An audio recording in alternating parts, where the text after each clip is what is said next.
Welcome to the Enlightenment Podcast. To our listeners and viewers around the world, we dive on this podcast into meaningful dialogue. We think about Palestine, offering an insight and context that is sadly missing from a lot of mainstream legacy media, while also taking time to celebrate a lot of the rich culture, traditions, and history of Palestine.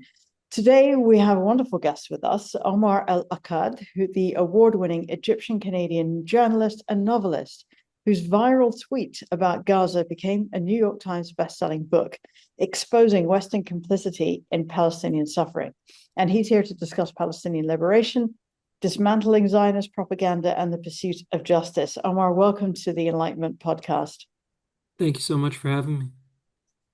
Before we begin, I want to just take a moment to acknowledge that this week, during the Gaza genocide, Palestinians continue to be forced into a literal Hunger Games situation, with over 1,500 starving Palestinians to date killed by Israeli forces, systematically shooting at starving civilians in what they cynically call Operation Salted Fish, which is named after the deadly game from Squid Game.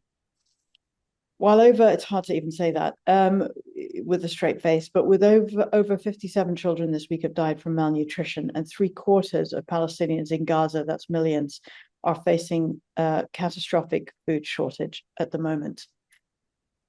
Back to our guest for today. Let me tell you a little more about Omar. He is an award-winning journalist who spent a decade covering conflicts from Afghanistan to Guantánamo Bay for the Globe and Mail.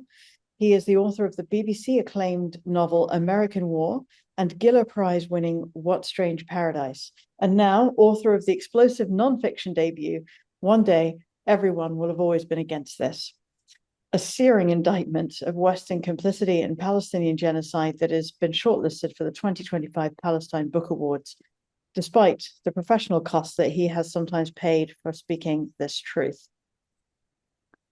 Yeah.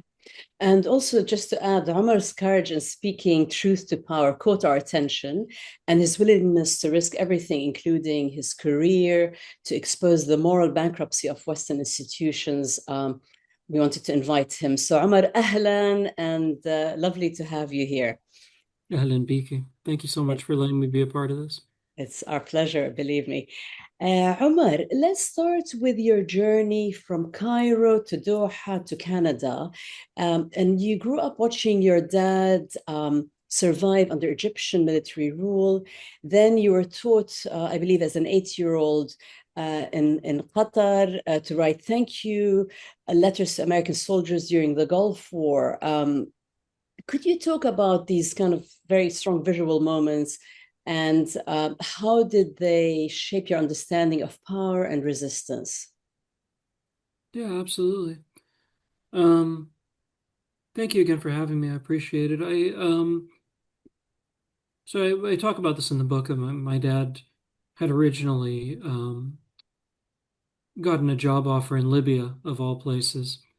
And so, he's at the airport waiting to go, and turns out there's somebody on the Libyan terrorism watch list with the same name. And so, Muhammad Ahmed being a fairly common name in the Arab world. And so he ends up not being allowed to go. And then a little while later, he gets a job in Qatar, which, pound for pound is probably the richest country on earth. And so that's where I end up growing up. And I think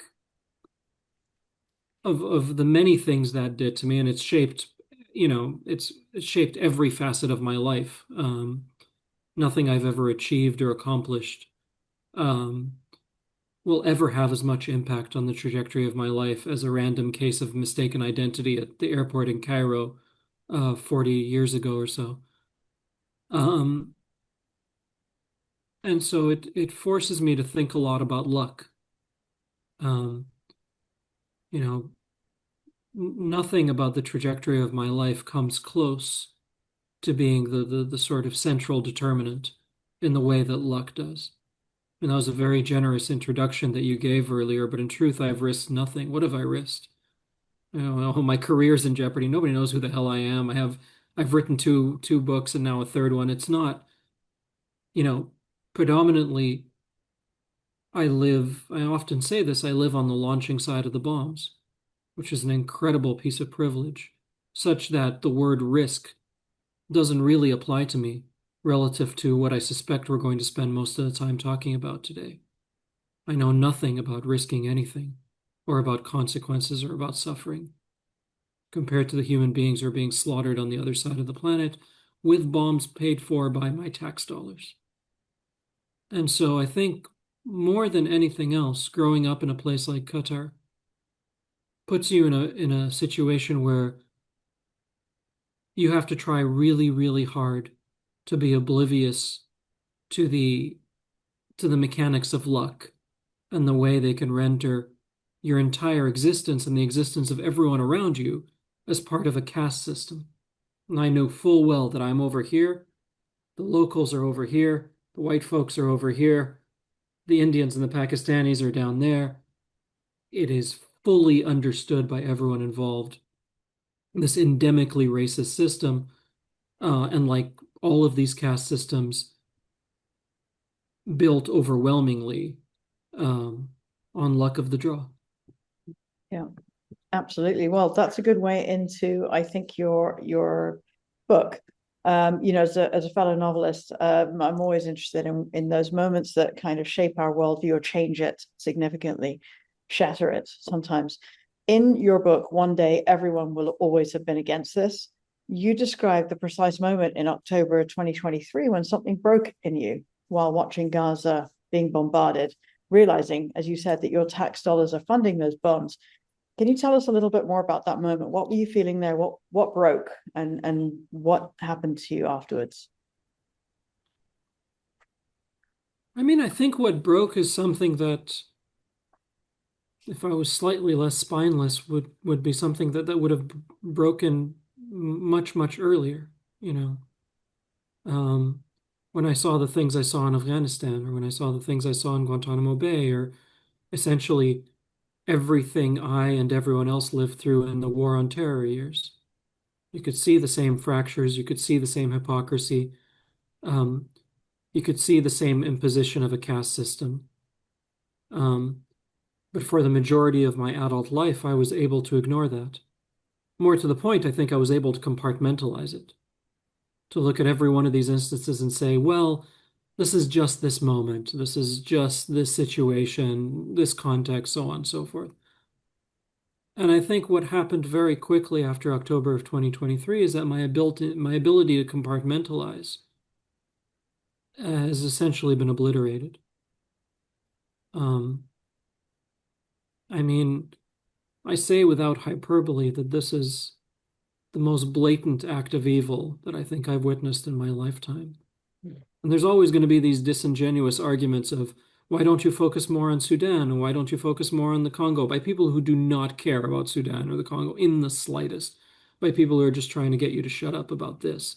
And I know this full well because when I speak out about any other place or any other issue, none of these same people ever come up to me and say, hold on a second, why aren't you talking more about Palestine? That never happens and never will happen. I think one of the central difficulties I'm having as a human being right now is that I'm no longer the person I was, and I have no idea who I am on the other side of that.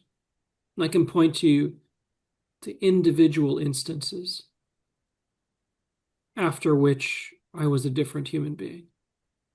And I can tell you that the sound of Hind Rajab's voice, and the story of what happened to her, and those Israeli soldiers who put at least 355 bullets into that car.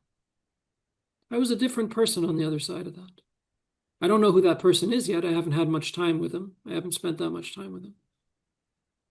But I can tell you that I'm a different human being on the other side of that.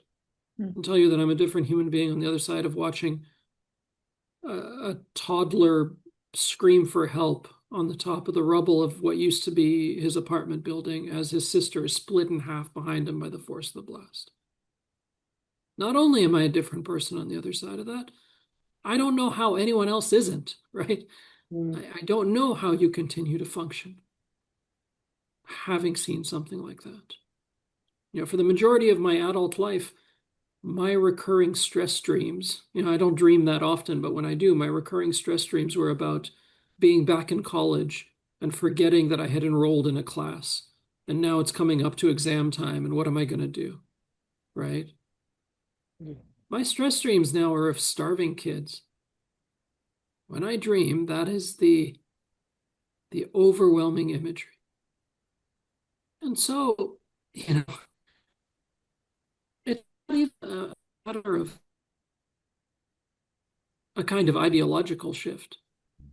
Because, as a result of having written this book, I find myself dragged into all kinds of arguments by people who really want to argue, and I have no interest in arguing with anybody about anything. I don't. I'm not trying to convince anyone of anything. If you see this and you have no response to it, or if your response is to cheer it on, or if your response is to ignore it, I don't know how to engage with you. So it's pointless to begin with, right? I think it's much more a fundamental sort of altering of who you are as a human being. There were a lot of institutional systems in this part of the world. I live out on the west coast of the US, but in this part of the world that I thought, when push comes to shove, I can still lean on these things and they'll hold. And now I just don't think that anymore. It's not like I suddenly hate all Westerners or, none of that. This is much more a function of the systems of power within the part of the world I live in and how much faith I have in them, which, as of this moment, is essentially none. And Omar, you talk about your alteration as a human being, and I sadly, that hasn't happened to so many people as fast as it should have. So you've had, and with your Palestinian advocacy and your sort of awakening and taking action, you openly said, and you talked about this book could wreck your career. And you've experienced fantastic, incredible reviews, but also negative responses. Well, do you have any regrets? Probably one of them, I would assume you'd say not doing something earlier, but do you have any regrets on your Palestine advocacy journey? And also, what has been the most difficult conversation? And I know you're not trying to have conversations with people who support the settler colony of Israel, but how have you handled them, if you like, for us and for our viewers to learn from your experience? Those are really interesting questions. I mean, I think, there's been very few ambivalent responses to the book. There's been a lot of, oh, I love this, or, oh, this is the worst thing I've ever read. And there's been very little in the middle of that, which I suppose shouldn't come as a surprise in hindsight, right? Like in terms of wrecking my career or consequences, again, it doesn't matter. It doesn't matter in the slightest. And B, there's not much to wreck in the first place. I'm a writer. I rarely leave the house. The room that you're seeing in the background is where I spend most of my time, and I spend most of my time not even writing, mostly deleting. But it's not. Again, who knows what happens tomorrow and all the rest of that. But the interesting thing with writing a book like this is that, A, because I work in a medium that requires a kind of intellectual buy-in that maybe other media don't have, there's a natural kind of barrier to the worst reactions. The sort of person who's going to say the most racist, hateful stuff is not the sort of person who's going to commit to reading 250 pages. So there's a natural kind of quality to that protects me in some ways.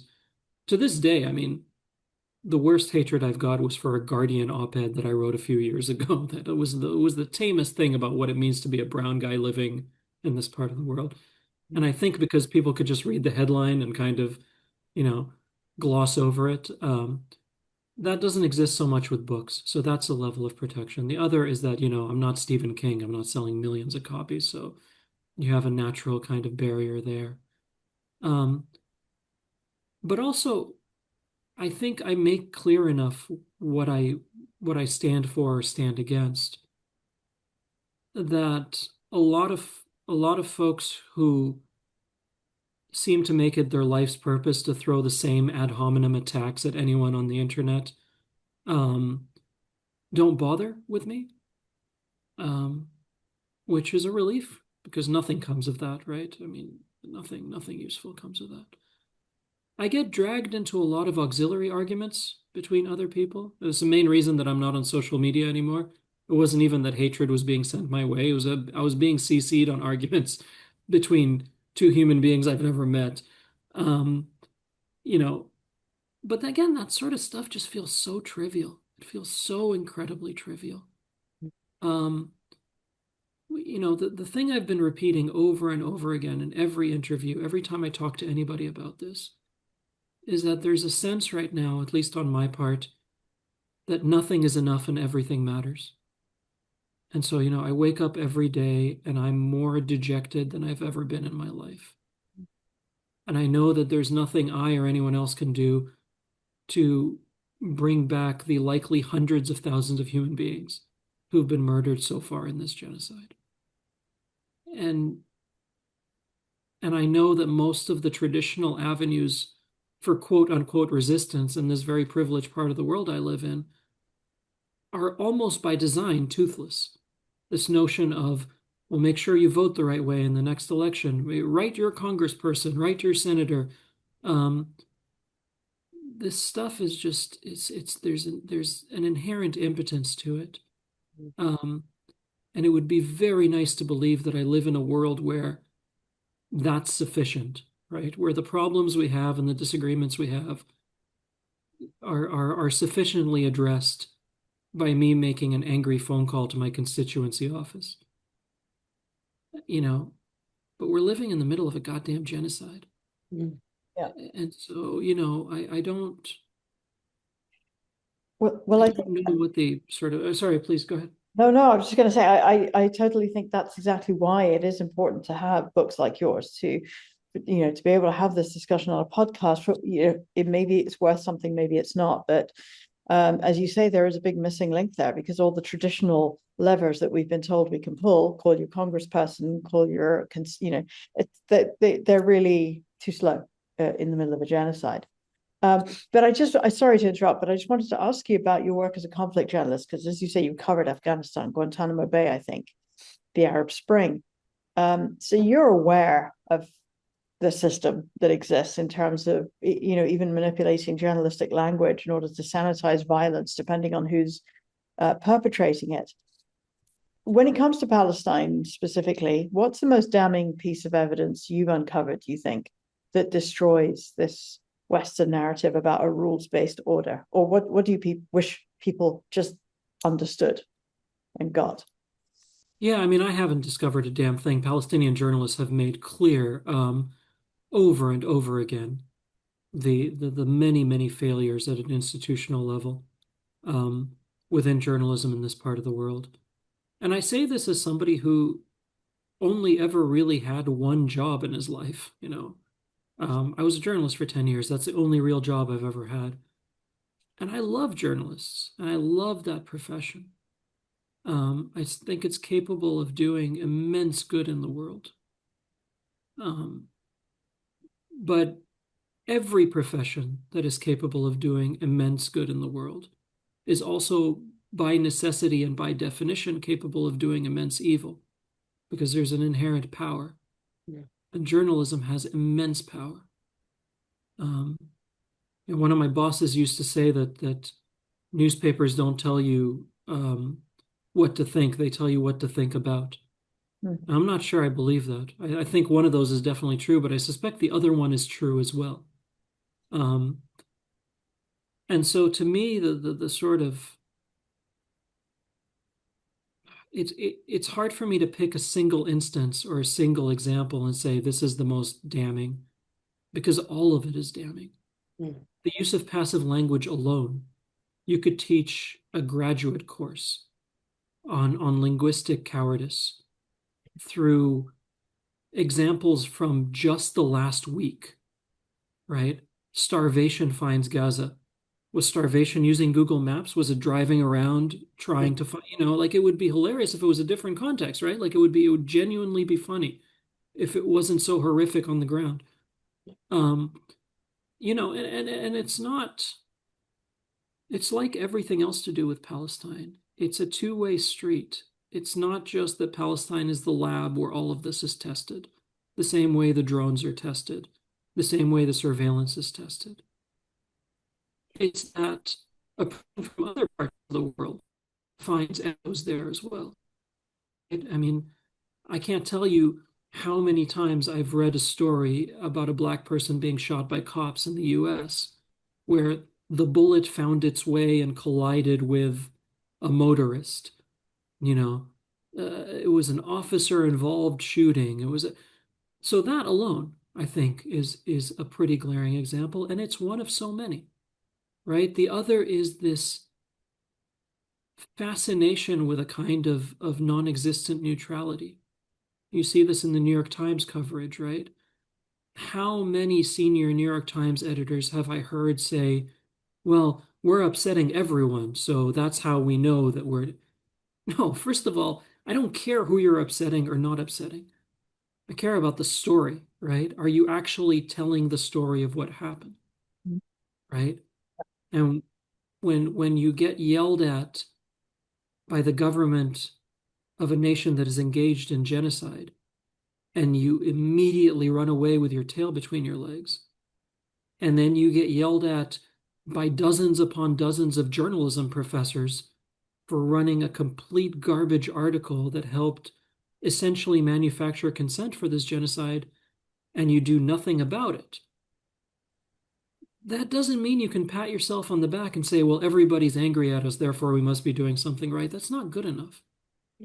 It's not So, really I could do this for the next hour or so, but but let's talk about that. That's one thing. I mean, the passive tense, the fake news elements. But on your recent book tours, I think you exposed how Canadian media editors preemptively just reject pieces that call out Israeli actions or call them genocide or mention Canadian complicity. I mean, walk us through how mainstream media and why this is happening to mainstream media, in your opinion. What are the one or two things that are causing this? I mean, there's an Egyptian Canadian reporter named Passant Matar who wrote a piece about this, about just what happens when you try to get Palestinian voices, particularly within Canadian media, particularly our public broadcaster. I think that, the thing I come back to time and time again is this notion that most of us behave according to our perceived sense of consequences, reward and punishment. And I think as a journalist, you operate in a fairly unique position in the sense that, if I sell mattresses for a living and I make a mistake, I'll get reprimanded for it. But it's not a matter of public record. They don't put a retraction to my mattress sales on the front sign of the building. Whereas in journalism, that's exactly what happens. You screw up, it's a matter of public record. There's a correction, or God forbid, a retraction, or whatever, right? And that's just one of the many vectors of consequence. I've seen situations where reporters have messed up a small detail in a story that the publisher happens to be interested in. The publisher happens to be a soccer fan. You screw up a soccer story, now you're done for, kind of thing.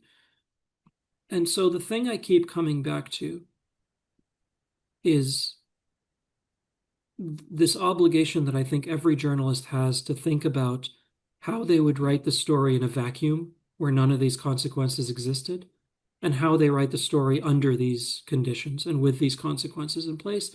And how big is the distance? How big is the gap between those two stories? Because that gap is my definition of journalistic malpractice. And I think particularly with issues related to Palestine, the potential for reward is essentially zero. And the potential for punishment is not only massive, but well known to everybody involved in the endeavor. Right? Yeah. And if you think of it along those terms, like, this coverage makes perfect sense. If you want to keep your job, if you don't want to completely wreck your career, if you want to even be able to continue writing for this publication or this entity about this subject matter, then you have to behave in a certain way. And what we're witnessing is the result of that. Mm-hmm.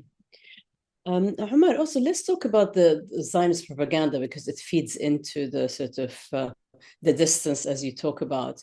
So my family is Christian Palestinian. My dad from Bethlehem, my mom from West Jerusalem, and a Nakba survivor. And their villa in Jerusalem was stolen, given to German Jews, and the same thing with the building, family building in Haifa, where she was born.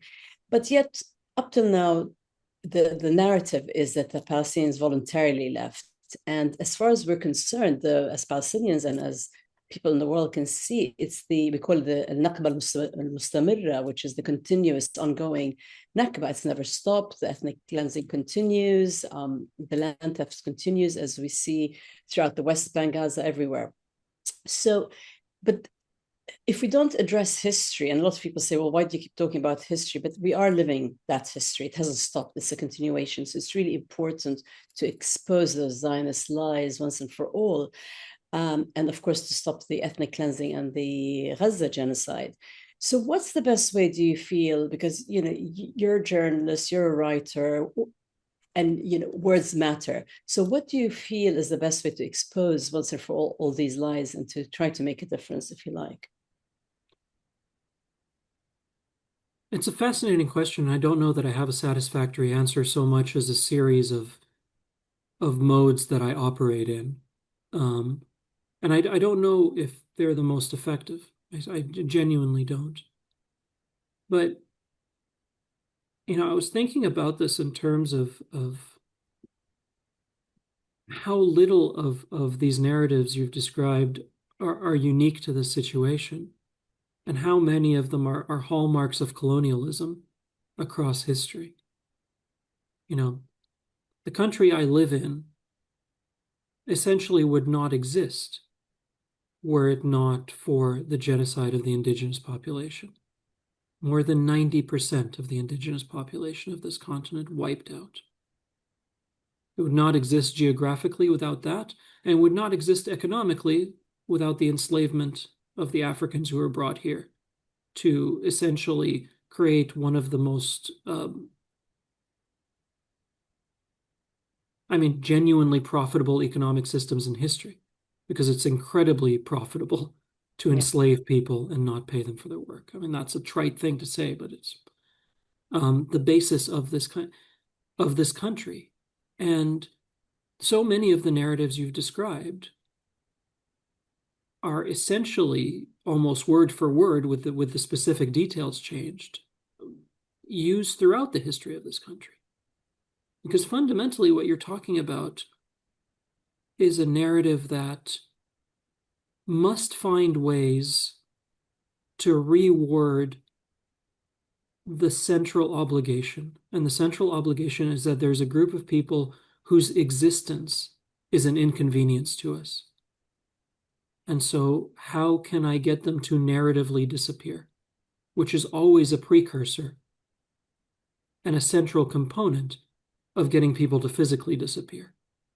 You have to have the story that matches it. Mm-hmm. And so one of the ways I've been thinking about sort of how I not so much respond to this, because I'm not interested in responding to it, but think through it, is to remember that this is how colonialism works. This is how every insatiable system works. This is how capitalism works. Whatever state of capitalism we're in or we're headed towards. Any system that is insatiable, that has no ceiling, that has no such thing as enough, is going to need narrative cover for that. And as this system consumes more and more, the narrative becomes shakier and shakier, because you have to come up with more ridiculous arguments to justify more and more taking. And you see this in the notion that Palestinians just got up and left. They willingly just sort of left their homeland, and that's just what happened, But then I think that is not enough. I think it's important to recognize that presenting what you know to be a fraudulent, and not just fraudulent, but weak narrative, is in of itself an expression of power. Look what I can get away with. Look what patently absurd story I can feed you, and you have to accept it. That is a statement of power. And so there have been times where I've been lured to this notion that I'm dealing with incredibly weak arguments that are just weak in of themselves. And I've had to sort of recalibrate and think about what it means as an expression of power.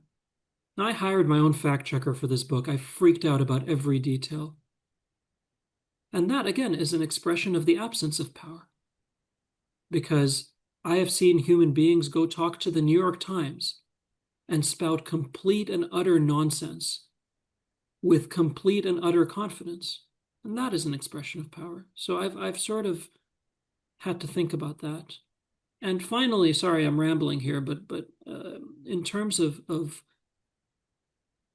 everybody has to make their own determination in this respect, but in terms of whatever the hell it is I'm bringing to this situation, it occurred to me a while back that, I'm not a particularly intelligent or talented person in any respect. I write books for a living, and I can't even tell you that they're any good, but I sound like this. If I called you up and told you my name was John Smith, you'd probably believe me. Yeah. And if somebody wanted to talk to me about, I often say, if you want to talk to me about Arrested Development or the Wu-Tang Clan or anything in between, I will be able to keep up. And I think that's something I bring, because you can, especially over the course of writing this book and of publishing it and of going out and talking to people, you realize how quickly how many people are not opposed to what's happening. They're not supportive of what's happening. They're just going to sit this one out. And one of the reasons they're going to sit this one out, although they will never say this, is because the people that they know are on the receiving end of these atrocities and this injustice don't really sound like them, and they don't really look like them. And when they talk, it's with this funny accent. And so, just to be safe, I'm going to sit this one out. And no matter what the hell you think of me or you think of this book, and even if you hate this book, I don't sound like I'm not from here. And it's such a depressing thing to say that more than almost anything in the book, this is what gets me in the door. And narratively, it's so incredibly depressing to see a decades-long injustice and know that one of the central reasons why it's so hard to address it is because you need to sort of sound like this to get the attention of a lot of people in this part of the world. So that's sort of what I've decided to do personally. I don't know if it's effective. I don't know if it's even sort of correct in any sense, but it's what I've decided to do, and it's how I've decided to leverage whatever this is. Which is very important, definitely. Omar, I wanted to ask you, my family is South African Muslim, and my parents grew up in apartheid South Africa. So it's something that's familiar to me. Obviously, we see a very brutal kind of apartheid right now within Israel. Is there a global movement in your mind? Do you think there's, and what would that be that can help to dismantle this apartheid? I mean, I think there has long been an awareness among hundreds of millions, probably billions of people on this planet of what is happening in Palestine, and what has been happening for more than 3/4 of a century.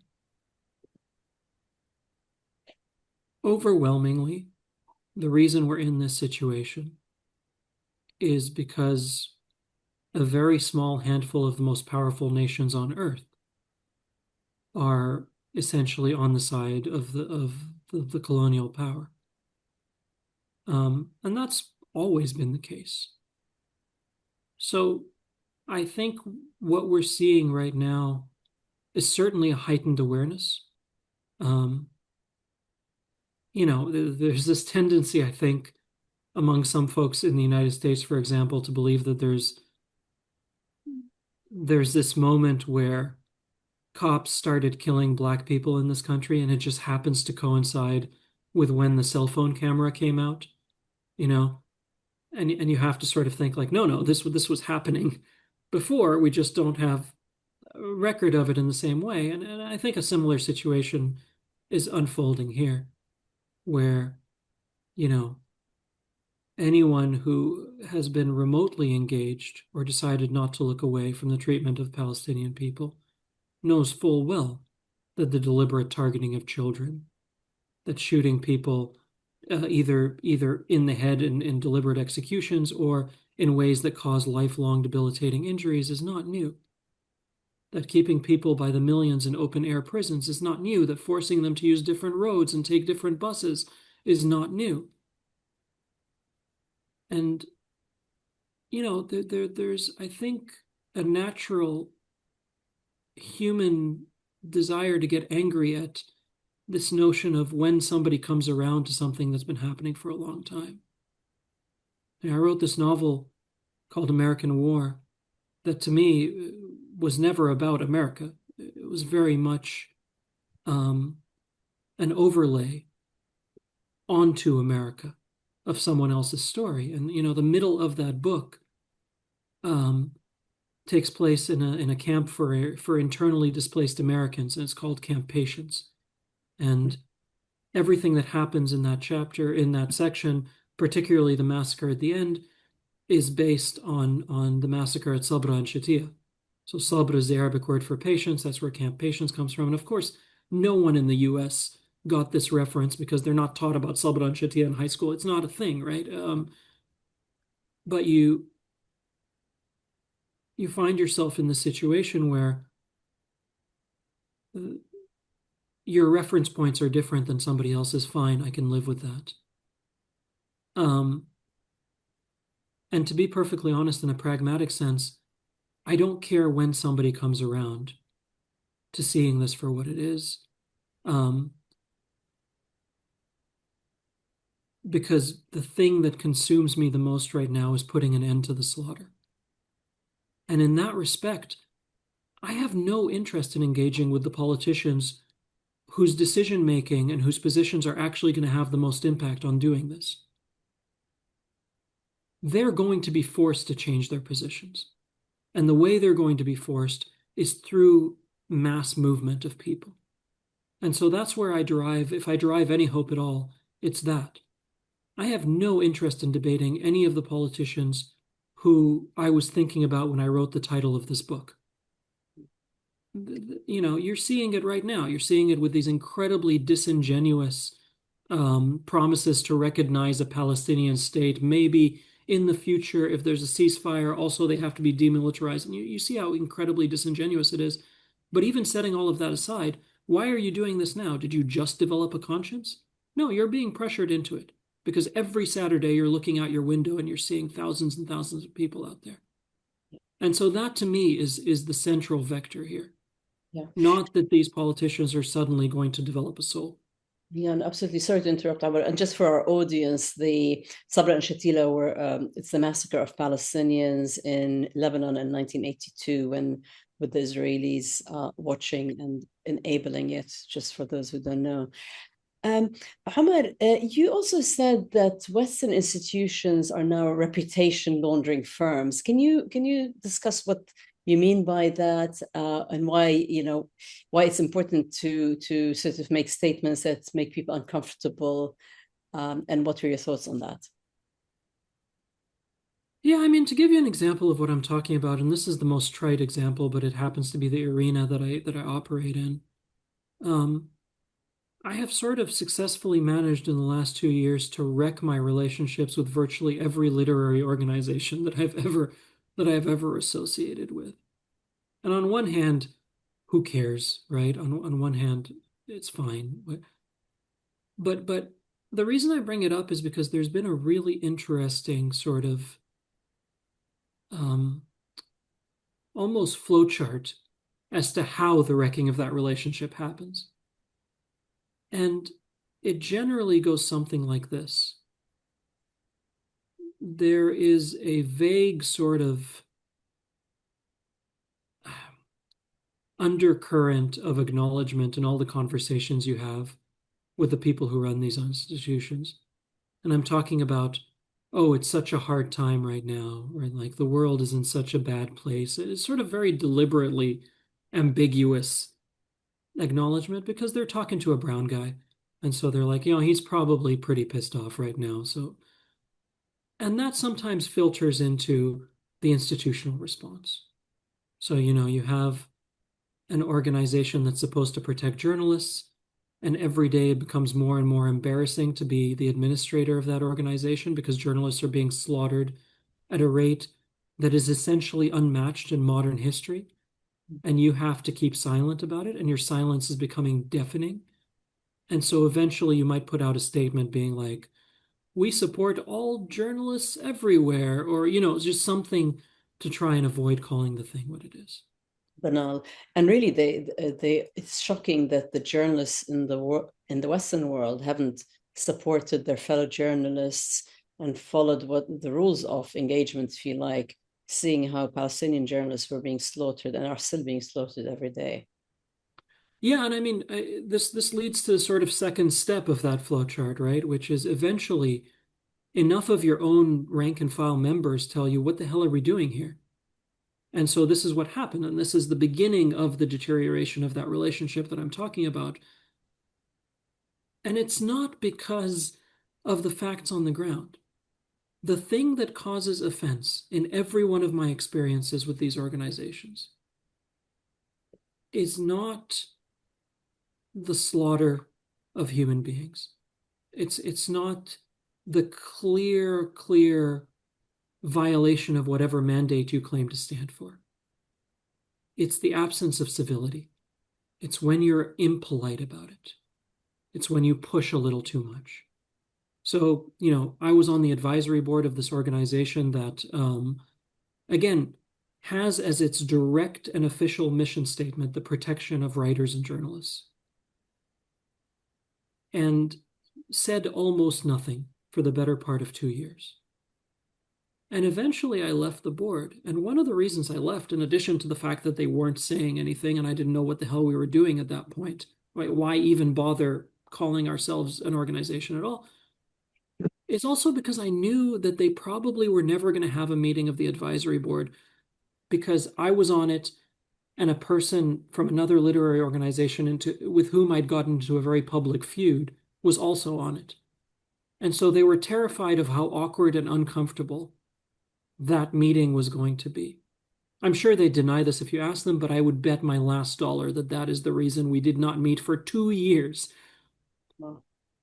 And that's fine if we are an urban planning organization, or if we're a community farm, or if we're engaged in about 99% of issues, not in the middle of a genocide. And so this has been a recurring theme, where the reason my relationship with an organization falls apart is not so much because of the actual content of the advocacy, it's because I've made things uncivil. Things have become impolite, things have become uncomfortable. And it's a reminder of what matters, For in some people's lives, the single worst possible thing is that we're talking right now and I say something and there's an awkward silence or somebody's uncomfortable. That's fine, but it's not my frame of reference anymore. Yeah, well said. So in this world where we're, people are not getting the discomfort they maybe need to have from mainstream media, do you have a recommendation of a book or a film or something apart from your own work that everybody should read to better understand the reality of what's going on in Palestine? Oh my God. I'll try and keep it somewhat limited. Look, I go back to my novel of the decade so far. One of the best books I think I've ever read, which is Minor Detail by Dania Shibli. I think Minor Detail is just an exceptional piece of work, in the sense that I could point you to virtually everything Edward Said wrote. I could point you to all manner of nonfiction. And if you're scared of the Palestinians, I could point you to Noam Chomsky's book, or I could point you to the white folks who wrote about there, whatever. But the reason I think I go back to fiction precisely is because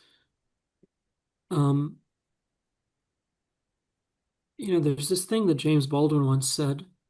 He was in a debate, I think it was in Oxford, and he was talking about growing up and watching those old westerns on TV, And he's like, you watch these shows with cowboys and the Indians, and you root for the cowboy and you root against the Indian, and then you realize the Indian is you.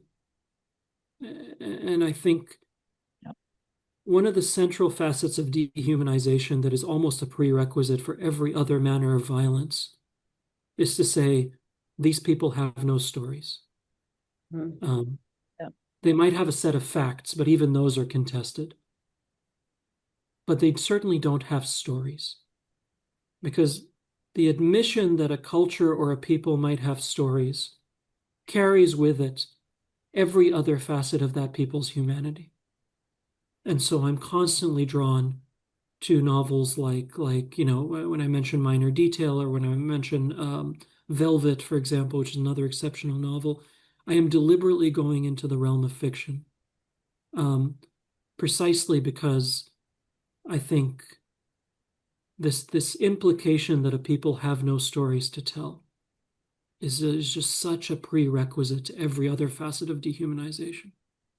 That's music to Shamim's ears, I'm sure, as a novelist. Absolutely. Well, it's so true, and it's such a lovely, tragic, but a very good way to kind of talk about it. That taking away somebody's stories takes away their humanity. So, with that in mind, I was thinking about your nonfiction book. One day, everyone will always have been against this, but it could equally be for your novels, this question. There's a shift. You tried, you create. Are there any victories that you found through your work? If we're talking about shifting somebody's perspective, or reaching somebody with an insight into somebody else's story, have there been any shifts or nuances that you've been aware of that people have come to you and said, I see things differently after reading your books? Yeah, it's really interesting because the short answer is yes. And I'm one of those people who's very reluctant to say something like that. Because again, I go back to another thing Baldwin said about how when you're writing, you have to believe that you can change the world, even though deep down you know you can't. And I haven't changed a goddamn thing. That's not the point of it. But something very strange has happened with this book that has not happened either with my other novels or with my other books or in the entirety of my journalism career. This book has struck a nerve in a way that nothing else I've written has. And that's not to say that it's a good book or that that's the reason why, but it's impossible for me to ignore the effect it's had because, even though I'm not on social media anymore, you get thousands and thousands of messages from people, and many of them are to that effect. But the thing is, I don't think it's because it's a good book.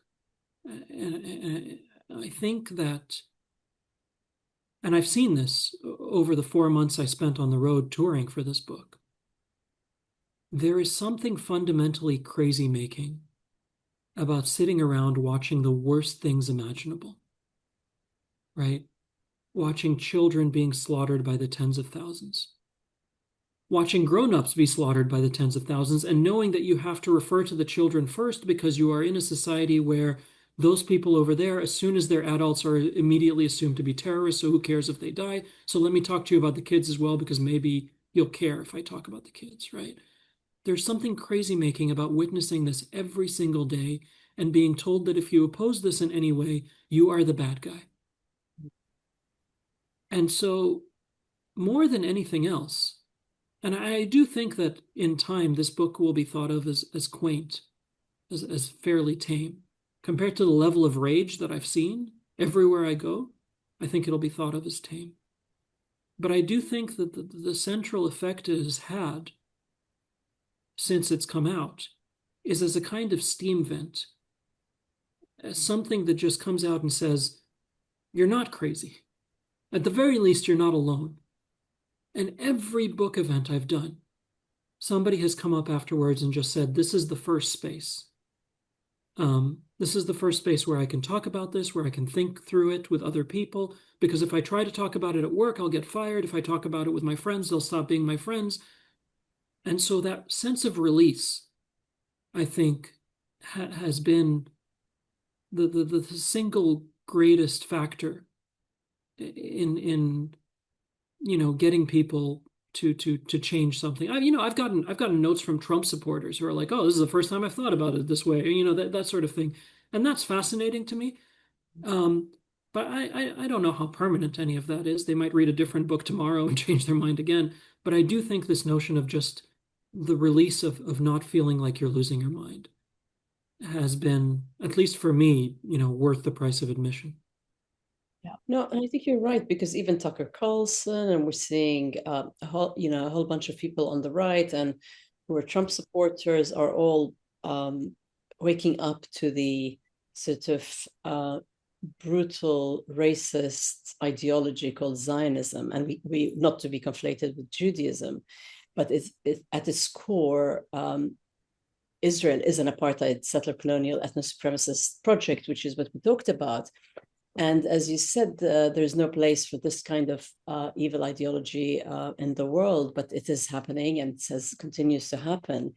And I think a lot of people in the West, especially journalists, and when you listen to debate, they're always talking about, oh, it's this government, they're the extremists, the messianic, but it's really, it's not about who or which party's in power. It's the Zionism itself needs to be dismantled. So I'd like to talk solution-wise with you, because I believe in one democratic decolonized state from the river to the sea, with full equality, reparations, complete resource and land restitution for all Palestinians. And of course, the right of return, which is guaranteed under international law. And I know when I talk about that, people look at me thinking, well, what am I talking about? But like in the US or in Canada, you wouldn't say, well, you're this, you're a Muslim or Hindu or Christian, you can't vote, you can't have equal rights, et cetera, et cetera. So I'd love to know, and maybe that's my view, but I'd like to know what your vision for a liberated and just Palestine, and what steps should literature and journalism be taking, as they have a very important role in getting us there. I mean, you've experienced it firsthand with this book of yours, but I'd like to know a bit more about your thoughts on the solution. Yeah, I'm always really cautious and sort of reluctant to try and answer that question, despite having many, many thoughts on it. Mostly because I think the history of all sorts of people imposing solutions on Palestinians is so rich and varied, and then complaining when those people over there aren't grateful for this. It's so overwhelming. Everything you've just described is essentially where I stand. And I, in one way, I think the modes of colonialism impose their own version of a one-state solution, right? And it's a one-state solution in which certain human beings have no right at all, and in fact, probably shouldn't exist in the first place, and will either do that slowly, as has been done over most of the last 75 years, or we'll do it very quickly when we can, as has been done over the last 2 years. I found myself especially living in the US, but also in Canada, having this conversation over and over again where, I would be talking to somebody who couldn't point Palestine out on a map. And they would bring up this notion of, oh, it's so complicated. They've been fighting for thousands of years or whatever, those sort of placeholder things that you sort of say when you want to move the subject along. And we'd eventually get to this place where they would say, well, how would you solve this?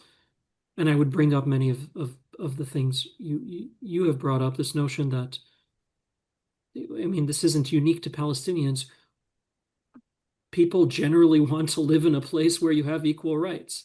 And maybe some don't, and certainly many of the people I live alongside here don't, and that's why this current government is in place. But I got so sick of having that version of the conversation that eventually I was just like, well, what would you do? What would you want as a solution? If somebody came and took your land and said it was theirs and confined you to a tiny strip of it and condemned you for not protecting them enough while they were doing it. If all of this was happening to you, what would you want as a solution? And essentially, that's how American War came to be written, right? It was essentially a literary manifestation of this same conversation that I found myself having over and over again. I think the only thing I would add, and this is, of course, like everything else I've said, a personal opinion and not another thing to be imposed on Palestinians as though that was my place. But in addition to the very obvious, at least to me, tenets of what a just state would look like, I don't mean just a geopolitical state, I mean a state of affairs and a state of living. I've been thinking a lot lately about what justice looks like and what being held to account looks like. So, one of the reasons I think that these politicians who've come out and talked about how this is deeply unjust, as though they're just noticing it now, or, Palestine needs to be recognized as though they're just noticing it now. The reason I know this to be disingenuous is because the next step is, okay, who's going to be held to account? Those soldiers who fired 355 bullets into Hind Rajab's car, killing her and her family members, and then murdering the medics who came to rescue her. What does accountability look like there? And immediately you hit silence. You hit extreme reluctance, right? And so it's not just so much of, we're going one state solution, a two-state solution, the Oslo Accords, the Abraham Accord. What the hell does justice look like for atrocity after atrocity after atrocity? If every conversation I have is about how Hamas is the most evil thing that's ever existed, okay, fine, fantastic. They belong in The Hague, okay. Who else belongs in The Hague? Right? This notion that there is a set of political levers or switches that can be flipped, resulting in a pragmatic situation in which everything is fine and we can all move on, strikes me as patently absurd, and would be absurd if we were talking about any other group of human beings. So whatever this solution looks like, I've been thinking more and more about how it is necessarily incomplete until it is also accompanied by somebody being held to account for, again, the worst things I have seen in my lifetime. Yeah. I think that's a very, very fair comment that people don't talk about very much because it is very discomforting, but it is part of the solution. Okay, rapid fire round. I've got 2 questions for you. For people who are, it's a moral litmus test. Obviously, people are really, a lot of people are feeling very moved by what's going on, who haven't necessarily thought about Palestine for many years. For those people who are feeling inspired to resist in some way, but sort of overwhelmed by the scale of the Zionist power over governments or whatever, give us a concrete action that you think somebody could take. And then my second question is, if you could ask any world leader one question about Palestine on live TV and they couldn't dodge it, what would you ask and who would you ask it of?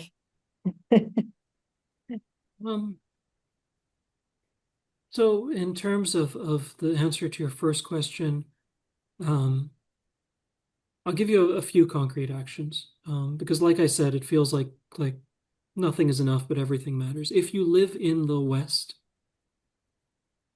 use your privilege to bug the people in power who represent you. Yet they don't read the letters and they don't answer the phones, but they have to log the number of letters and they have to log, or if they have an assistant who does it, make their lives miserable. Call them every single day, send them letters. Yes, it's useless, and yes, it's not going to stop a genocide and all the rest of that. Do it anyway. because it is the first stage of the more overarching thing, which is figuring out how troublesome you want to be about this and then being that troublesome. The truth of the matter is that no matter how much I sound like I'm from here, and no matter how good my English is, how well I write or read or speak this language, I'm still a Muslim guy named Omar, right? And if a white guy named Steve is just as angry and makes the same amount of noise, it's going to have more effect. I'm not particularly proud that I live in a part of the world where that's true, and that most parts of the world, some version of that is true, but it is true. So use that as your stepping stone to decide how troublesome you are going to be. In addition to that, there are so many organizations that are doing on-the-ground work. Everything on the Samir Project, everything the Samir Project is doing, people like Dr. Ghassan Abu Sitta, who's going down and doing reconstructive surgery on the kids who are being blown apart by these weapons that my tax dollars are paying for. Give them your money, give them your support. PCRF, Medical Aid for Palestinians, all of these groups are doing incredible work. Or just go on Gaza funds, give to individual families, give to individual people. Like I say in the book, nobody's ever donated or applauded their way out of a genocide. That doesn't mean you can't donate anyway. It doesn't mean you can't support the people doing the work on the ground. So those are sort of small, concrete things that anyone can do. And they all fall under this arch of like, be troublesome about this. In terms of what I would ask a politician and they couldn't dodge, that's such a difficult question to answer because, not to be crass, but to be perfectly honest, I don't give a shit what any of these people have to say anymore. I think that's a fair answer. I have no respect for them whatsoever. I suppose I would ask them, what do you owe these kids? Right? Like, I know what it looks like when a 6-year-old starves to death now. You know, I know what a little girl looks like when she's been split in two. What do you owe these kids? And was whatever the hell it is you are operating in now worth it? Because fundamentally for most of these folks, this is about self-preservation, right? And if tomorrow the self-preservation necessitates that they be the most pro-Palestinian people on earth, they'll be the most pro-Palestinian people on earth. So I suppose the overarching question is, look at this and tell me it was worth it. And I would love to hear an honest answer from these people. And I know I will once they have the word former in front of their job title, because you see this every single day. They suddenly don't have to run for re-election anymore, and moral clarity appears as though by divine providence. So to get them to maybe do that earlier would be interesting. Well, Omar, I would even argue a lot of them even don't do that after they leave because they want to go on their speaking tours and their book deals and they want the support of all the sort of same funders, so they don't rock the boat. A lot of them are still very cowardly. So we've seen it with many politicians, journalists, etc., with few exceptions, of course, but sadly. And then, Omar, if you could please share your current book tour, any upcoming speaking engagements, any projects that you'd like our community to actively support you in all that you're doing, just kind of before we wrap up, just to know a bit more about what's upcoming for you. No, I mean, I'm doing, I had a health thing come up and I used it as an excuse to cancel a bunch of events. And I can't tell you how liberating that felt to just, the health thing isn't as bad as I'm making it out to be, but no, no, if I'm going to leave them with something, it's just the stuff I said earlier. I mean, whatever, my book tour is what it is, but if you go to the Samir Project, if you go to Gaza Funds, I believe Dr. Abu Sitta has an actual charity that he works with. There's also, look up the Hind Rajab Foundation, which is one of the few entities on this planet that is looking to hold people to account. That is much more worth your time than whatever the hell I'm doing on my book tour. Not at all. I mean, Shamim and I also support them and do our small little donations as well. But I think every little helps. And we will put the links to everything you've mentioned also in the bio at the end. Right. Thank you so much. Omar, I'm going to do that to you again and give you one of these questions.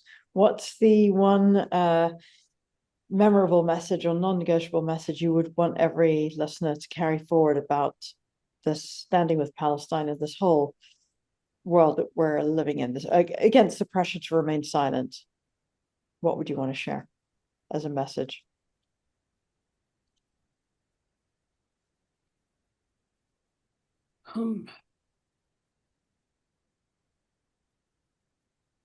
So I used to spend a lot of time, I talk about this, I think, in the book, or maybe I don't actually.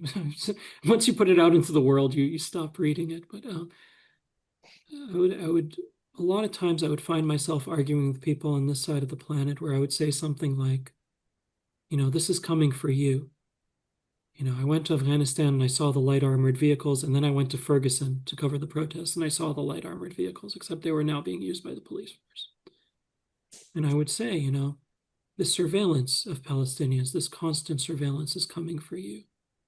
And the means of keeping somebody confined, of constraining their every movement through life, it's coming for you. And all the various forms of physical violence is coming for you. And I've stopped doing that. Because it's cowardly and it's racist.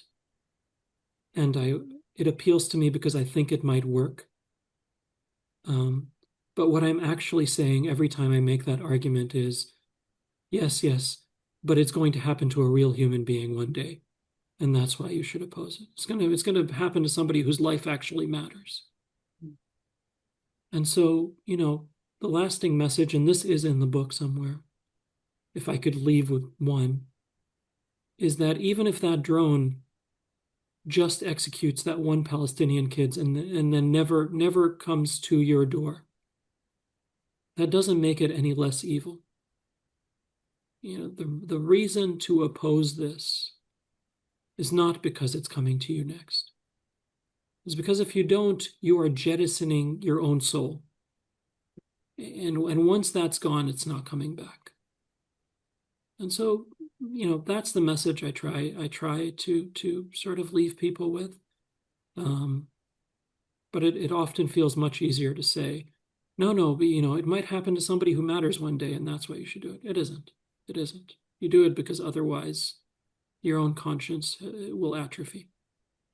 Yeah, nicely said. Thank you. And I think a good way to wrap up, as James Baldwin said, we mentioned him earlier, not everything that is faced can be changed, but nothing can be changed until it is faced. History will judge us by how we respond to this ongoing Palestinian ethnic cleansing, this genocide in Gaza.